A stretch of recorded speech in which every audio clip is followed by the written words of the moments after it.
I get to here, which is my first punch, second punch, look what's open now.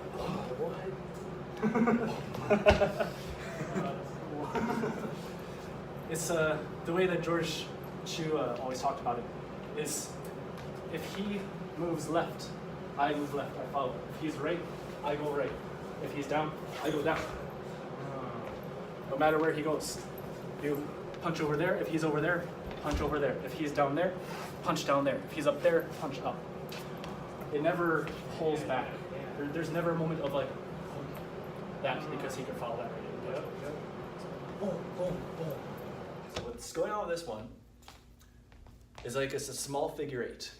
So as I turn, see how my hand drifts down a bit, then it'll come over and Lu in this direction. So I'm drawing a small figure eight, or I'm drawing a small infinity symbol. So from here, I dip down and draw like so. So I dip down as I turn left, then as I start to turn back towards the right, my arm is going to spiral, which is going to bring it up again. I'm not lifting the arm, but because of the rotation of the arm, it looks as if it lifts in order to create that curve there. Then, as I get to here, this is when I start shifting backwards and turning more towards the right as I redirect in this direction. Getting to the point where you are like a tiger hunting a deer.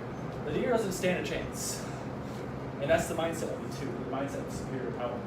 When I'm the tiger and I'm hunting the deer, I'm not thinking, I can fight this guy, I'm trying something tricky. It's just thinking, well, I'm a tiger. I don't care what you do in response. I'm just gonna mow you through you. And it's not necessarily like something like, if he throws a punch, I'm gonna let him hit me in the face while I punch him. It's more just, I'm just moving. And whatever happens, happens.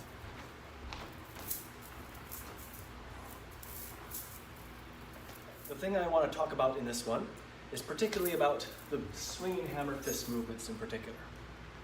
So one thing that I usually see is a mistake when people do these movements, and that we want to correct, is in the fact that the connection from the limb to the body is not happening. So they'll end up swinging one arm and then swinging the other individually of each other.